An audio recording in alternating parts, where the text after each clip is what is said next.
আসসালামু আলাইকুম, welcome to new কৃষি ব্লগ ভিডিওতে কৃষক এবং কিষানী ভাই বোনদের জানাই সুস্বাগতম। আজ আমি আরেকটি নতুন ভিডিও নিয়ে আপনাদের মাঝে হাজির হলাম। ভিডিওটি কিসের জন্য সেটি আজ আমি আপনাদেরকে বলবো। আসুন একটু দেখাই। আপনারা দেখেন, এই গাছটির মাথা একদম কুচকে গেছে এবং কি এটাকে আমাদের ভাষায় বলি থুবড়া। এই থুবড়াটা হওয়ার কারণটা কি, সেটা হলো লাল মাকড় এবং সাদা মাছি জ্যাসিড যখন একত্রিত হয়ে আপনার পেঁপে বাগানে আক্রমণ করবে, তখনই কিন্তু আপনার পেঁপে গাছের রসগুলো যখন খেয়ে ফেলবে, তখন এই গাছটি দুর্বল হয়ে যাবে। এই দুর্বল হওয়ার ক্ষেত্রে আপনার গাছে এই ধরনের সমস্যা হবে। আর মাকড়ের ডিম পায়, সেই ডিমটি কীরকম আমি আপনাদের কাছে দেখাবো। ডিমটি হলো একদম ছোট ছোট পানির মতো দেখতে।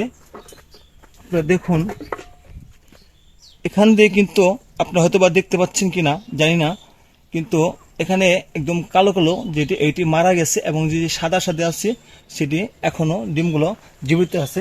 একটু দেখাই আপনাদেরকে। গাছটি দেখতে পাচ্ছেন, এই গাছটির রসটা চুষে খাওয়ার কারণে অন্য অন্য গাছের ফলগুলো কিন্তু অনেকটা তৈলাক্ত, এবং এই গাছের ফলটি কিন্তু অতটা তৈলাক্ত না। এই কারণে, কারণ এই গাছটি দুর্বল হওয়ার কারণ এই গাছটির উপর অতিরিক্ত শোষক পোকায় আক্রমণ করার ক্ষেত্রে এবং এই গাছটি খাদ্য গ্রহণ না করাতে এই গাছের পেঁপেগুলো এরকম হয়েছে। আর এটার জন্য কি সমাধান এবং কি কি কীটনাশক আপনি একসাথে মিক্স করে স্প্রে করবেন, সেটি আজ আমি আপনাদেরকে দেখাবো।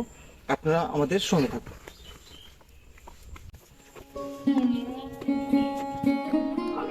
ফার্স্ট আমি নিয়ে নিচ্ছি 5 মগ পরিমাণ পানি, কারণ এখানে আমার সব ধরনের কীটনাশকগুলো আমি একসাথে মিক্স করব। তার পরবর্তীতে 5 ভাগে ভাগ করে 5 ড্রাম পানি আজ আমার পেঁপে বাগানে স্প্রে করব। ফার্স্ট নিয়ে নিচ্ছি তুন্দা 20 SP এসিটামিভিট গ্রুপের কীটনাশক। এটি অত্যাধিক ভালো একটি কাজ করে সাদামাছি, জ্যাসিড ও অ্যাফিডের জন্য।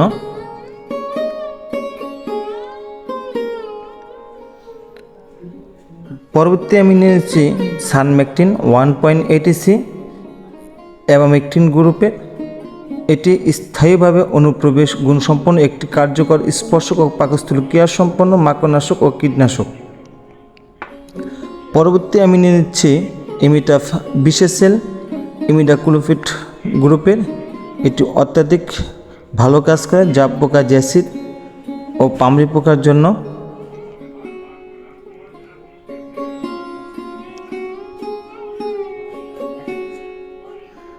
এখন এখানে যে আমি কীটনাশকগুলো নিছি, এটাকে ভালো করে মিশিয়ে নিতে হবে। মিশিয়ে নেওয়ার পর এখন আমি এখান থেকে 1 মগ পরিমাণ আমার ড্রামে নিয়ে নিচ্ছি।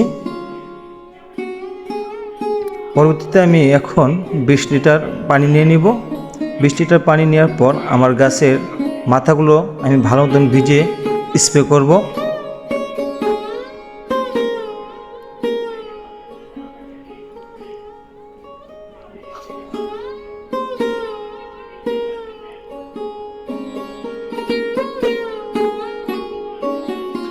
যেহেতু আমার পেঁপে গাছগুলো অনেকটাই বড় হয়ে গেছে, সে কারণে আমি চশমা এবং মাস্ক পরিধান করে নিচ্ছি।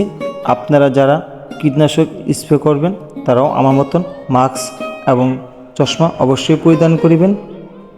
যারা এতক্ষণ ধরে আমাদের ভিডিওগুলো ধৈর্য সহকারে দেখছেন তাদেরকে জানাই অসংখ্য ধন্যবাদ।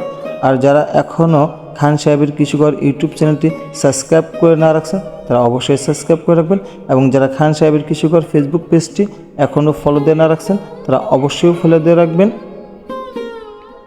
এবং লাইক, কমেন্ট, শেয়ার অবশ্যই করবেন। এবং পরবর্তী ভিডিও দেখার জন্য রইল অনুরোধ। পেঁপে গাছের যখন কীটনাশক স্প্রে করা হয় তখন উপর দিকে তাকে কীটনাশক স্প্রে করা হয়, কারণ বাতাসে আপনার ওই কীটনাশকটি আপনার চোখে মুখে আসতে পারে। সে কারণে সবসময় পিছন দিকে যাবেন আর কীটনাশকগুলো স্প্রে করবেন, তাই আপনার চোখে মুখে লাগবে না। এতক্ষণ আমাদের সঙ্গে থাকার জন্য ধন্যবাদ। আসসালামু আলাইকুম।